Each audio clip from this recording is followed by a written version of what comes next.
السلام عليكم ورحمة الله وبركاته. الحمد لله رب العالمين،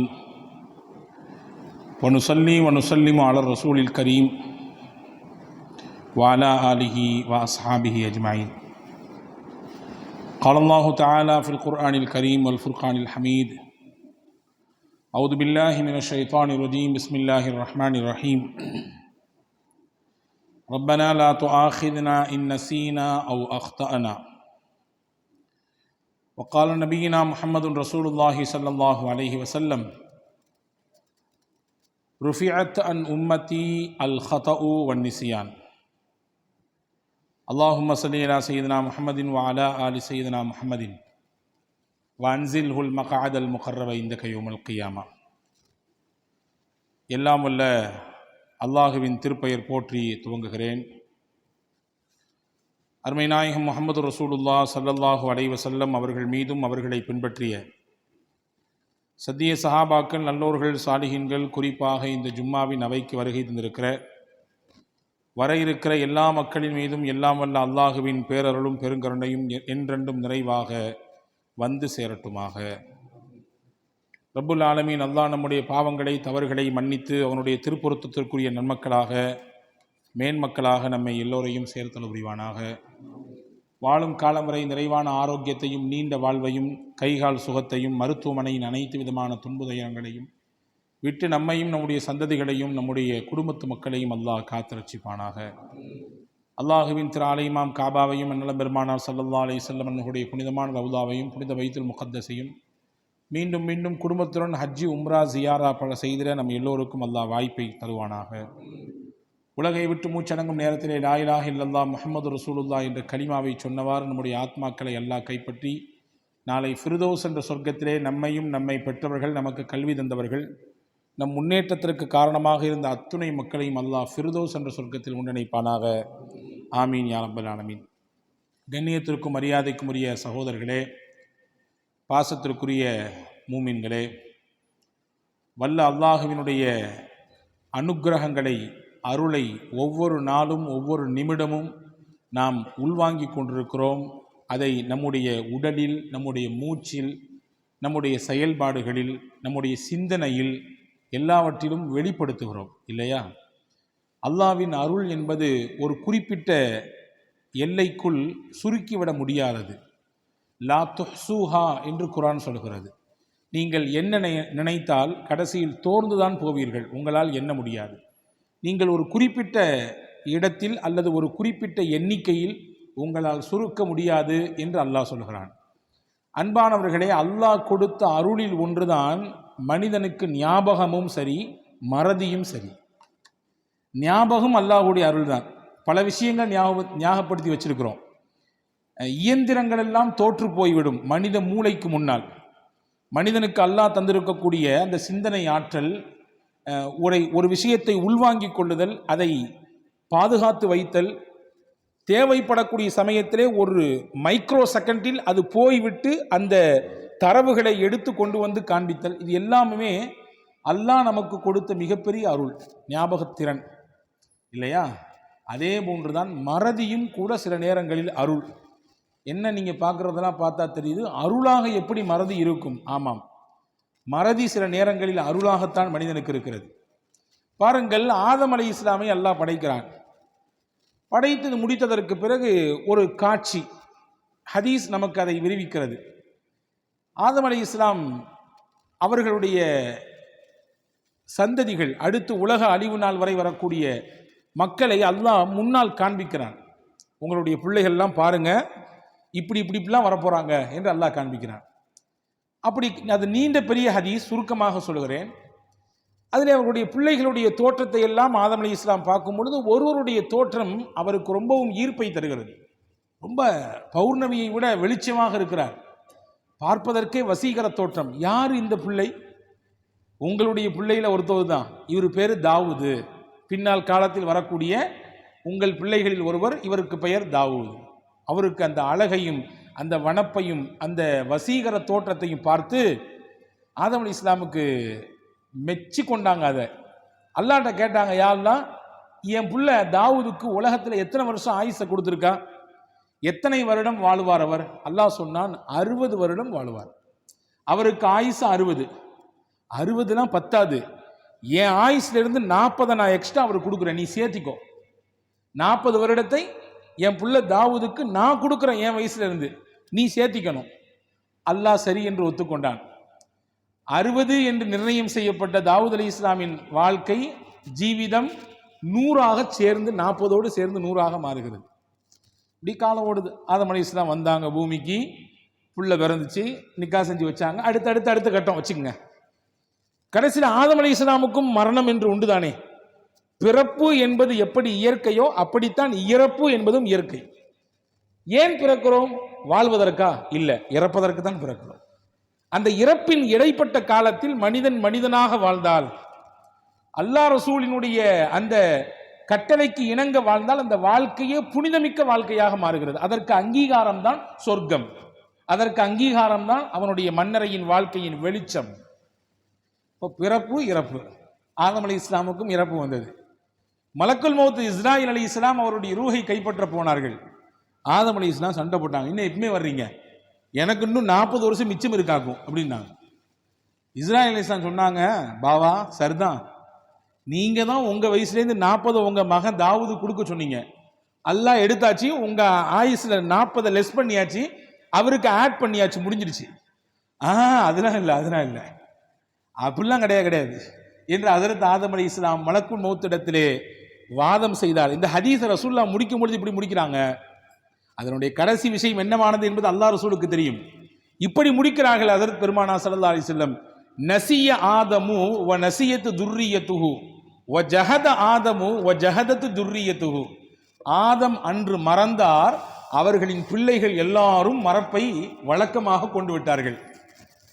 ஆதம் அன்னைக்கு தனக்கு ஏற்பட்டதை மறுத்தார், அவர்களின் பிள்ளைகளும் உலகத்திலே நிறைய விஷயத்தை மறுக்கிறாங்க. இப்படி முடிச்சுட்டாங்க சொல்லலாம். அன்பு சகோதரர்களே, பரம்பரை வியாதியான்னு இன்னைக்கு நம்ம கேட்குறோம். உங்கள் அத்தாவுக்கு சுகர் இருந்துச்சா? போன உடனே கேட்குறாரு டாக்டர். ஹார்ட் ரிலேட்டடாக ஏதாவது ப்ராப்ளம் உங்கள் குடும்பத்தில் யாருக்காவது இது உண்டா? ஒன்றும் இல்லை, ஒரு அலர்ஜி உங்கள் குடும்பத்தில் உங்கள் தாதா உங்கள் பாட்டி யாருக்காவது இது உண்டா அப்படின்னு கேட்குறாங்க. உள்ளபடியே சொல்வதானால் பரம்பரை வியாதி என்று உண்மையானால் அது ஆதம் அலைஹிஸ் ஸலாமிலிருந்து உலக அழிவு நாள் வரை கூட மக்களுக்கு வரக்கூடியது மறதி என்று அல்லாஹ்வின் தூதர் பெருமானார் ஸல்லல்லாஹு அலைஹி வஸல்லம் அவர்கள் சொல்கிறார்கள். இப்போ ஆதம் அலைஹிஸ் ஸலாமிடத்திலிருந்து கிடைத்தது மறதி. மறதி சில நேரங்களிலே மனிதனுக்கு நன்மையாக இருக்கும். ஆமாம், அது அருள். வச்சுக்கங்களேன், பல சோகங்கள் நடக்கிறது, வாழ்க்கையில் சில கஷ்டங்கள் நடக்கிறது, நெருக்கடி நடக்கிறது, இழப்புகள் ஏற்படுகிறது. அது உயிரிழப்பாகட்டும் அல்லது பொருளாதார இழப்பாகட்டும், இதெல்லாம் மனுஷன் மறக்கணும். மறக்காட்டி அடுத்த கட்ட நகர்வு போகாது. யோசிச்சு பாருங்க, நம்ம வீட்டில் ஒரு மௌத்து, நமக்கு நெருக்கமான ஒருத்தவங்க, நம்மளை தூக்கி விட்டவங்க இறந்துட்டாங்க, அதையே நினைச்சிட்டு எத்தனை வருஷம் உட்கார்ந்துருக்கிறது?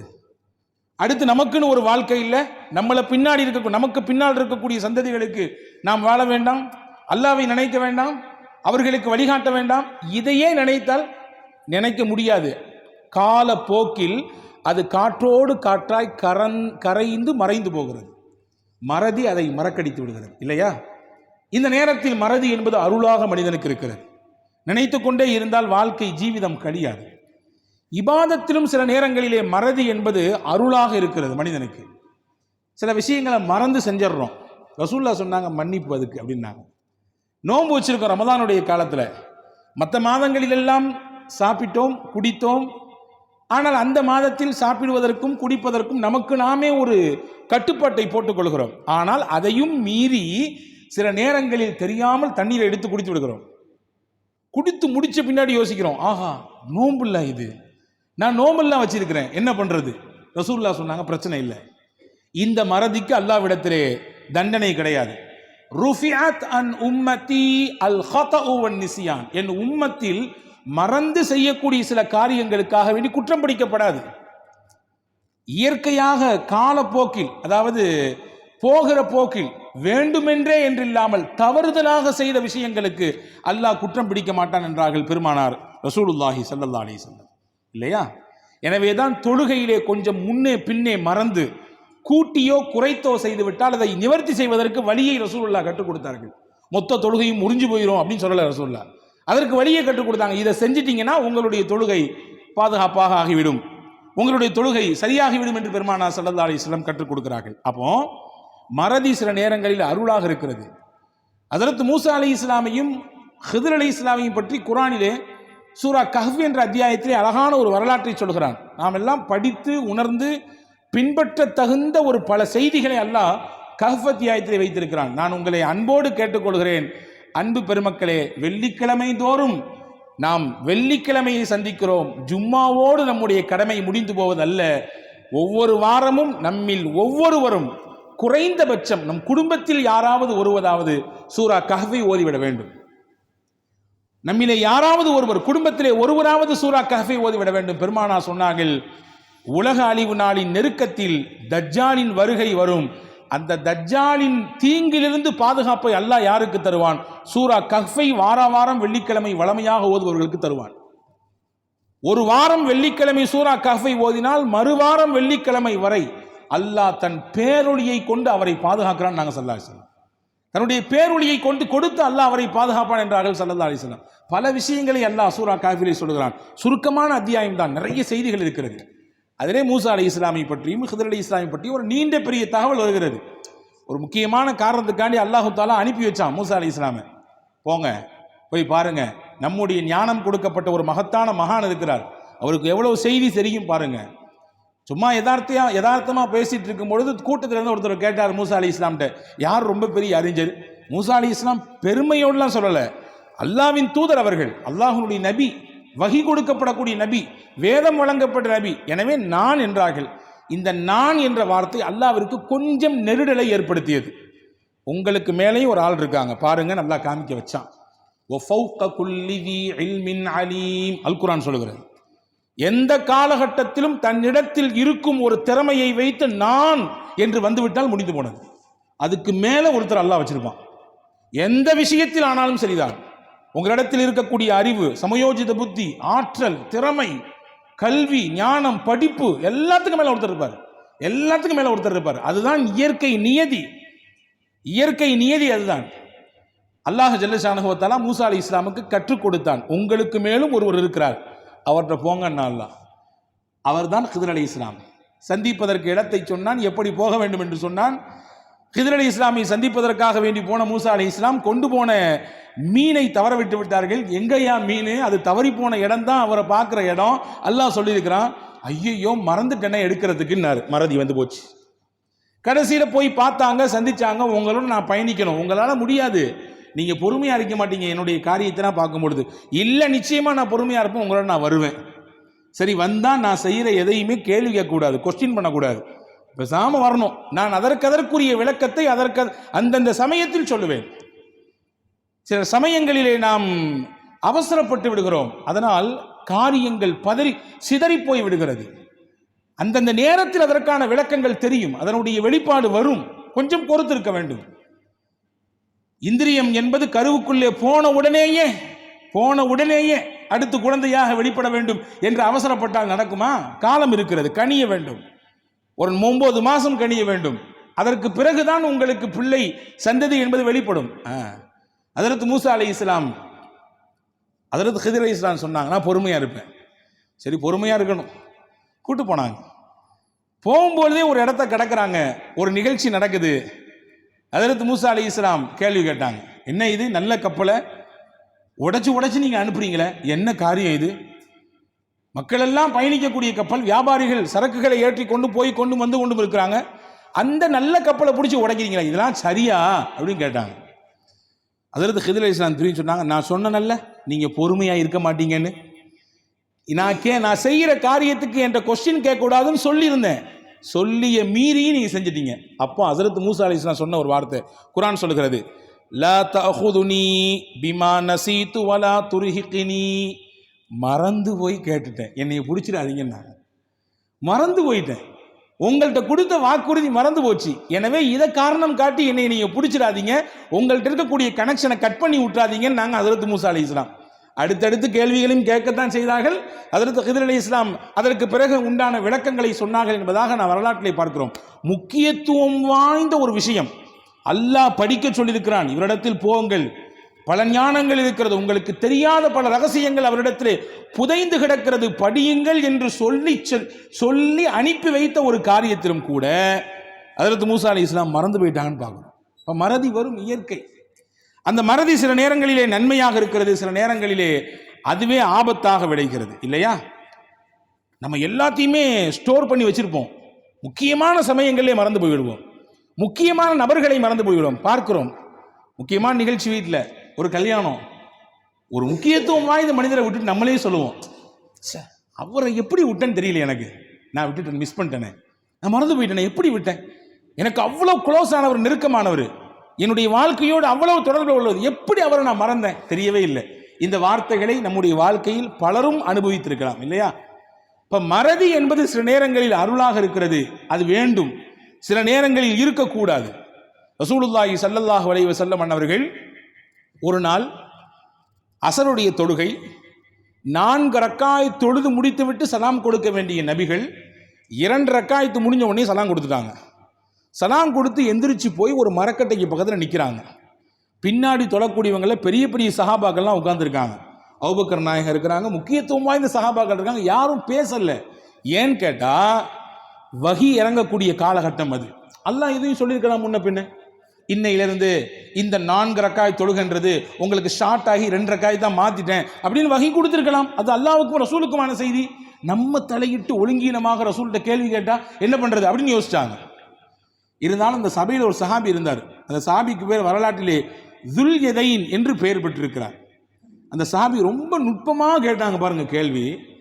அதாவது சொல்லி காட்டுற மாதிரி இருக்கணும், அதே நேரத்தில் வலிக்காத மாதிரி இருக்கணும், அந்த மாதிரி கேள்வி கேட்டாங்க.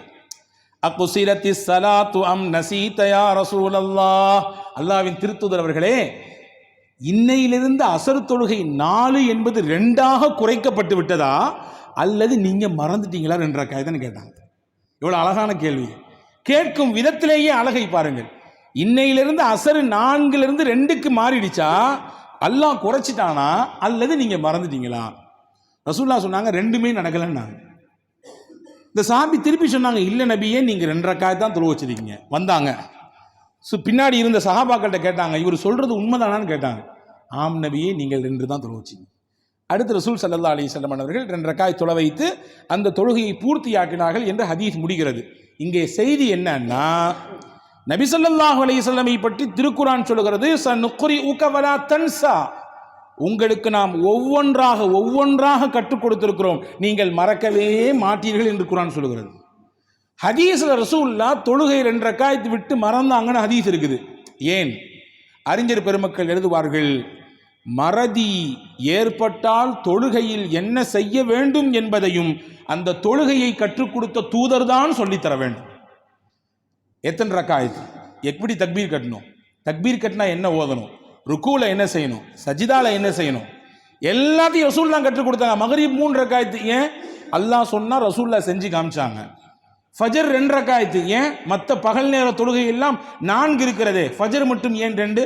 அல்லாஹ் சொன்னா அதை செஞ்சு காமிச்சாங்க.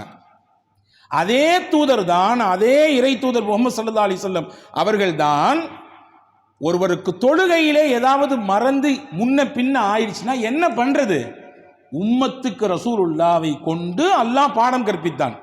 அப்ப இந்த நேரத்திலே மறதி தான் இந்த உம்மத்துக்கு அருளாக வந்து நிற்கிறது இல்லையா? இன்னைக்கு வரைய நம்ம ஏதாவது மிஸ் பண்ணிட்டோம் தொழுகையில, 1 ரக்காய் இது முன்ன சேர்த்துக்கிட்டோம் அல்லது குறைச்சிக்கிட்டோம், என்ன செய்யறது? சஜிதா சஹு என்ற ஒரு அமைப்பை மார்க்கம் கற்று தந்திருக்கிறது. இதை சஜிதா செஞ்சுக்குங்க, இப்படி இருந்தால், இந்த நிலையில் இந்த செயல் ஏற்பட்டிருந்தால், அல்லது இந்த நிலையிலே நீங்கள் கூட்டியிருந்தால், அல்லது இந்த நிலைக்கு பிறகு நீங்கள் குறைத்திருந்தால் அதை என்ன செய்ய வேண்டும்? மார்க்கம் அழகான அதற்கான ஆல்டர்னேட் வழியையும் சொல்லித் தருகிறது இல்லையா? அருளாகவும் மறதி இருக்கிறது, சில நேரங்களில் ஆபத்தாகவும் மறதி இருக்கிறது, பல நேரங்களில் ஆபத்தாக இருக்கிறது. அல் குர்ஆன் சொல்லுகிறது, சூரா தாஹா என்கின்ற அத்தியாயத்தில் அல்லாஹ் சொல்லுகிறான், وَمَنْ أَعْرَضَ عَنْ ذِكْرِي فَإِنَّ لَهُ مَعِيشَةً ضَنْكًا وَنَحْشُرُهُ يَوْمَ الْقِيَامَةِ أَعْمَى. நம்முடைய அத்தாட்சிகளை, நம்முடைய வேதத்தினுடைய வசனங்களை யார் மறந்து புறக்கணித்து வாழ்ந்தார்களோ அவர்களுக்கு இந்த உலகத்தில் நெருக்கடியை கொடுப்போம். அல்லாஹ் சொன்னா, அடுத்து நாளை மறுமையிலே அவர்களை பார்வை இல்லாதவர்களாக எழுப்பி நிப்பாட்டுவோம். قال رب لما حشرتني أعمى وقد كنت بصيرا. அந்த மனிதர்கள் எல்லாம் அல்லாஹ்விடத்தில் கேட்பார்கள், யா அல்லாஹ், உலகத்தில் வாழும் பொழுது எனக்கு பார்வை இருந்துச்சே, எல்லாத்தையும் நான் பார்த்தனே, இங்க என்ன எனக்கு பார்வை இல்லை, ஏன் என் பார்வை பறிபோச்சு என்று அல்லாஹ்விடத்தில் கேட்பார்கள். அல்லாஹ் சொல்லுவான், கதாலிக அத்தத்துக்க ஆயாத்துனா ஃபனசீதஹா வ கதாலிகல் யௌம துன்சா. ஏன் தெரியுமா? நம்முடைய அத்தாட்சிகள், உலகத்தை பார்த்தாய், பூமியினுடைய சுழற்சியை பார்த்தாய், அல்லாஹ்வின் வேத வசனங்களாகிய திருக்குரான் ஓதி காண்பிக்கப்பட்டது, உனக்கு விளக்கம் கொடுக்கப்பட்டது, உன் கண்ணுக்கு முன்னால் சத்தியம் எது அசத்தியம் எது என்று எல்லாம் தெரிந்திருந்தது. எல்லாத்தையும் மறந்து நீ போன பாக்குல ஒரு வாழ்க்கை வாழ்ந்துட்டு இருந்த, எல்லாத்தையும் மறந்த. வகதாலிகல் யௌம துன்சா, இன்றைய தினம் உன்னை நான் மறந்து விட்டேன். நீ உலகத்தில் என்னை மறந்தாய் அல்லவா, இன்னைக்கு உன்னையே நான் மறந்துட்டேன், நீ மறக்கடிக்கப்பட்டு விட்டாய். எனவேதான் இந்த இழிநிலை என்று அல்லாஹ் சொல்வதாக அல் குர்ஆன் அழகாக நமக்கு எடுத்து எம்புகிறது. எனவே அன்பர்களே, உலகத்தில் அல்லாஹுவை மறந்தால், அல்லாஹ்வினுடைய நினைப்பை மறந்தால், நாளை மறுமையிலே எப்படி இருக்க வேண்டும் என்கின்ற நிலையை நமக்கு குர்ஆன் எடுத்து சொல்கிறது. குர்ஆனை மனப்பாடம் செய்வது எவ்வளவு பெரிய பாக்கியம், சாதாரண பாக்கியமா? உலகத்தில் யாருக்கும் கிடைக்காத பாக்கியம் அது, சாதாரண நினைக்கக்கூடாது. குர்ஆனை மனனம் செய்வது என்பது அவ்வளவு பெரிய பாக்கியம். ரசூலுல்லாஹ் சொன்னார்கள், இன்ன லில்லாஹி அஹ்லீன், அல்லாஹ்விற்கென்று சில குடும்பத்துக்காரங்க இருக்கிறாங்கன்றாங்க ரசூலுல்லாஹ். அல்லாஹ்வுக்கு குடும்பமா? நமக்கு குடும்பம் இருந்தால் சரி, ஏற்றுக்கலாம், ஒத்துக்குவோம்.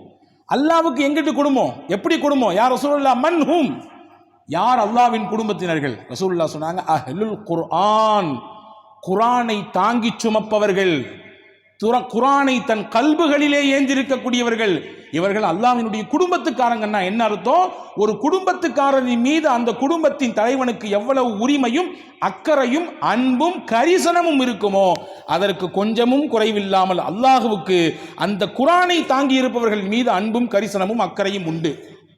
வேற யாரு கரிசனப்பட்டாலும் பராட்டியும் பரவாயில்ல, அல்லாஹ் கரிசனப்படுவான். வேறு யார் அன்பு வச்சாலும் வைக்காட்டியும் பரவாயில்ல, அல்லாஹ் அன்பு வைப்பான். நபிகள் சொன்னார்கள், பெருமானார் ஸல்லல்லாஹு அலைஹி வஸல்லம், குர்ஆனை தாங்கிறது அவ்வளவு பெரிய பாக்கியம். ஆனால் அதே குர்ஆனை உள்ளத்தில் தாங்கி மறந்து போனால், ரசூலுல்லாஹ் சொன்னாங்க, திர்மிதி ஷரீஃபிலே ஒரு ஹதீஸ் வந்திருக்கிறது, உரிலத்து அலைய துனூப உம்மத்தி, என்னுடைய உம்மத் செய்யக்கூடிய பாவங்கள் என்ன என்ன என்று எனக்கு எடுத்து காண்பிக்கப்பட்டது. என்னென்ன மாதிரியான பாவங்கள், அதற்குரிய தண்டனைகள், அதனுடைய மகத்தான அந்த நிலைப்பாடு என்னன்றது அல்லாஹ் எனக்கு எடுத்து காமிச்சான். அந்த பாவங்கள்லேயே பெரிய பாவமாக, ஒரு அச்சுறுத்தக்கூடிய பாவமாக எதை நான் பார்த்தேன் தெரியுமா? ஒருவர் குர்ஆனிலே ஒரு சூறாவை மனப்பாடம் செய்து அதை மறந்து போய்விட்டார். அதனுடைய பாவம் என்ன என்பது எனக்கு எடுத்து காண்பிக்கப்பட்டது. மற்ற எல்லாத்தையும் விட இதுதான் எனக்கு பெருசா தெரியுது. நாங்கள் ஸல்லல்லாஹு அலைஹி வஸல்லம், குர்ஆனை மனதிலே தாங்கினால் அவரை விட சிறந்தவள் இல்லை. ஆனால் உள்ளத்தில் தாங்கிய குர்ஆனை அல்லது உள்ளத்தில் வாங்கி கொண்ட சூறாக்களை, மனப்பாடம் செய்த சிறிய சிறிய சூறாக்களை மறந்து போய்விட்டால் ரசூலுல்லாஹ் எவ்வளவு தூரம் கண்டிக்கிறார்கள், அதை விட பெரிய பாவம் இல்லை என்றார்கள் ஸல்லல்லாஹு அலைஹி வஸல்லம். எனவே அன்பான சகோதரர்களே, மறதி சில நேரங்களிலே ஆபத்தாக வந்து விடுகிறது. சஹாபாக்கள் ஒருத்தவங்க இருந்தாங்க, சையதுனா அபூ ஹுரைரா ரலியல்லாஹு அன்ஹு. ரசூலுல்லாஹ் கூட நிறைய நெருங்கி பழகினவங்க, நிறைய ஹதீஸுகள் அறிவிப்பு செஞ்சவங்க.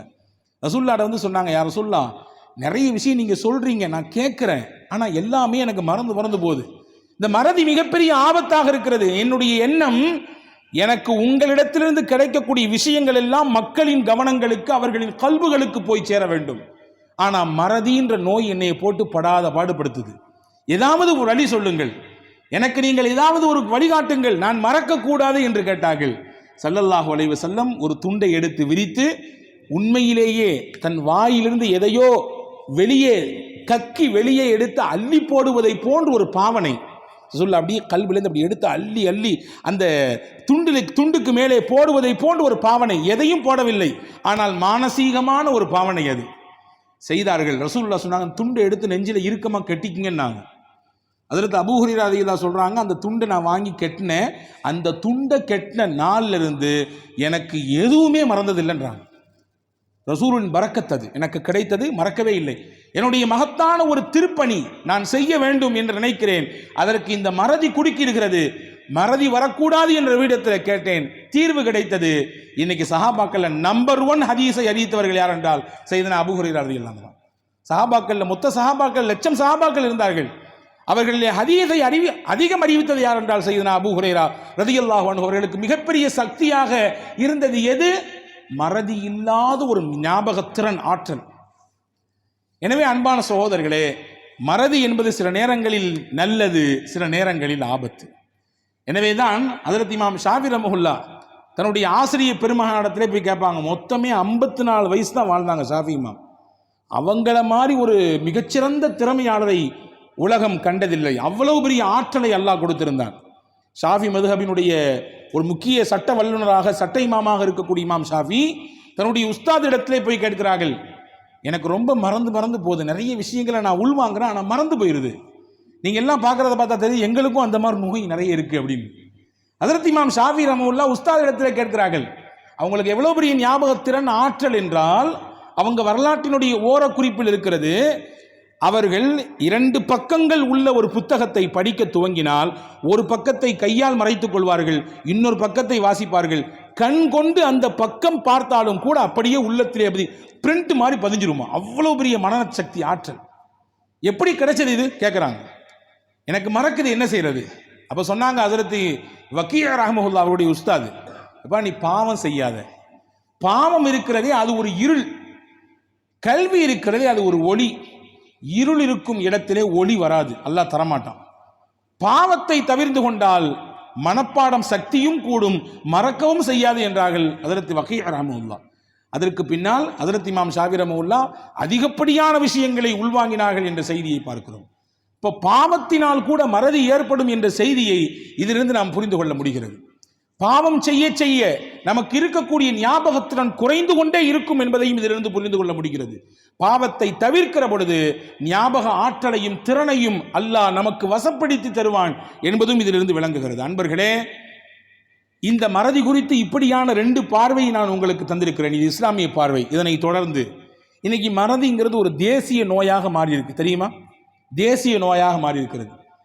காலப்போக்கிலே புதுசாக ஒரு நியூஸ் வந்துச்சுன்னா பழைய நியூஸை மறந்துடுவோம், அந்த பழைய செய்தியை அப்படியே மறந்து விடுவோம்.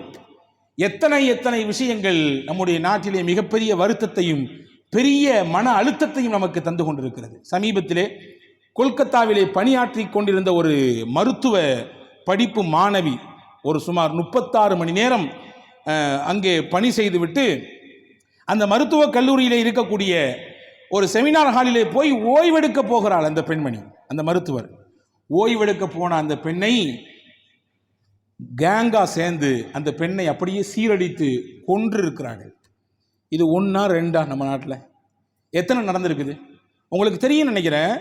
கத்துவா என்று ஒரு இடம் காஷ்மீரிலே, அங்கே ஆசிஃபா என்கின்ற சிறுமி வழிபாடு செய்யக்கூடிய ஒரு சமயத்தைச் சேர்ந்த வழிபாட்டு தலத்துக்குள்ளே வைத்து சிதைத்து சின்னாபின்னமாக்கப்பட்டாள். உங்களுக்கு தெரியும், ஓடும் பஸ்ஸிலே 5 கயவர்கள் சேர்ந்து நிர்பயா என்ற பெண்ணை அப்படியே சீரழித்து வம்பாக்கினார்கள். ஹத்ராஸ் என்று யூபியிலே ஒரு இடம் இருக்கிறது. அந்த ஹத்ராஸில் நடந்த வன்கொடுமையை, அந்த ஒரு வன்புணர்ச்சியை வார்த்தைகளால் சொல்ல முடியாது. காலையும் கையையும் எலும்புகளை உடைத்து அந்த பெண்ணை சித்திரவதை செய்து அவ்வளவு தூரம் வன்புணர்ச்சி செய்திருக்கக்கூடிய கொடூரர்கள் இந்த மண்ணில் இருந்திருக்கிறார்கள். இதனுடைய நீட்சியாகத்தான் கொல்கத்தாவினுடைய விஷயத்தையும் பார்க்க முடிகிறது. ஏன் என்ன கேட்குறேன்னா, இப்போ கொல்கத்தா இஷ்யூ வந்துச்சு, முன்னாடி இந்த இஷ்யூ எல்லாம் மறந்து போச்சு. இதுக்கு அடுத்து வேற ஏதாவது இஷ்யூ வரும், இது மறந்து போயிடும். இப்படி மறந்து போனால் கடைசியில் யாரு தான் பாதிக்கப்பட்டவர்களுக்கு நீதியையும் அவர்களுக்கு பக்கம் இருந்து குரல் கொடுப்பதையும் அவர்களுக்கான அந்த நீதியையும் வாங்கி தருவது? யோசிக்கிறோமா இல்லையா? யோசிக்க வேண்டுமா இல்லையா?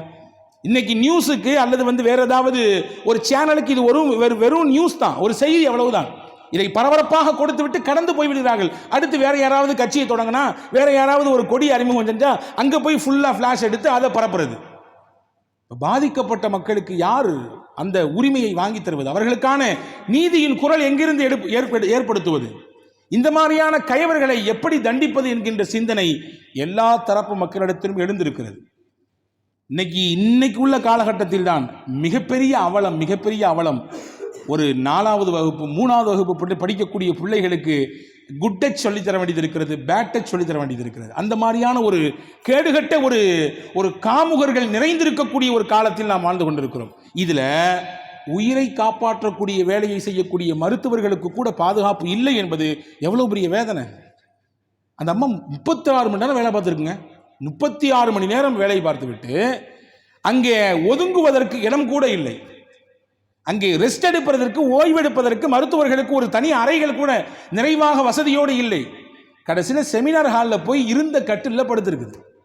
அதை அந்த பெண்ணை சிதைத்தவர்களிலே முக்கியமானவர் யார் என்றால், அந்த ஹாஸ்பிட்டல்லையே இருந்து வேலை பார்க்கக்கூடிய, கமிஷனுக்காக வேண்டி வேலை பார்க்கக்கூடிய ஒருவன் தான் முக்கிய காரணம் என்ற செய்தியும் வந்திருக்கிறது.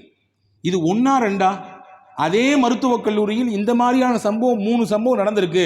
2000 2020 வரையும் 3 சம்பவங்கள் நடந்திருக்கிறது என்ற செய்தியும் அதிர்ச்சியையும் ஆச்சரியத்தையும் ஏற்படுத்துகிறது. அன்பு சகோதரர்களே, இங்கே நான் சொல்ல வரக்கூடிய செய்தி ஏதோ ஜும்மால ஏதோ இந்த செய்தியை சொல்லிட்டு கடந்து போகணும் என்பதல்ல. இந்த மாதிரியான வன்மத்தையும் வக்கிரத்தையும் உள்ளே வைத்திருக்கக்கூடியவர்களுடைய எண்ணங்கள் சீர் செய்யப்பட வேண்டும். தண்டனைகள் உடனுக்குடன் கொடுத்தாகப்பட வேண்டும். இந்த கேஸ் கிடப்பில் போடப்பட்ட அடுத்தடுத்த இஷ்யூக்களுக்கு போகிற பொழுது இது மறக்கடிக்கப்படக்கூடிய சூழலுக்கு நிலை இருக்கக்கூடாது என்பதுதான் இன்னைக்கு சராசரி இந்த விஷயங்களை பார்க்கக்கூடிய மக்களுடைய எண்ணமாக இருக்கிறது. தேங்கி கிடக்கக்கூடிய கிடப்பில் போடப்பட்ட வழக்குகள் மட்டும் லட்சக்கணக்கில் குவிந்து கிடக்கிறது. அடுத்தடுத்த வழக்குகள் வருது, இது மறந்து போயிடுறாங்க. எனவே இந்த மாதிரியான சிந்தனைகள் மாற்றப்பட வேண்டும் என்றால், ஆபாசம் நிறைந்திருக்கக்கூடிய உலகத்திலே ஆபாசத்தை நோக்கி நகர்ந்து கொண்டிருக்கக்கூடிய இளைய தலைமுறையை காப்பாற்றக்கூடிய பொறுப்பும் கடமையும் நமக்கு அதிகம் இருக்கிறது. மதுவுக்கு அல்லது தீய பழக்க வழக்கங்களுக்கு ஒருவர் அடிமையாகி போய்விட்டு அவரை மீட்டெடுப்பதை விட, ஆபாசத்திற்கு ஒருவர் அடிமையாகி போய்விட்டால், ஓப்பனா சொல்றதா இருந்தா, ஆபாச காணொளிகளுக்கு ஒருவர் அடிமையாகிவிட்டால் அவரை மீட்டெடுப்பது மிகப்பெரிய சிரமம் என்று இன்னைக்கு வல்லுநர்கள் சொல்வதை பார்க்கிறோம்.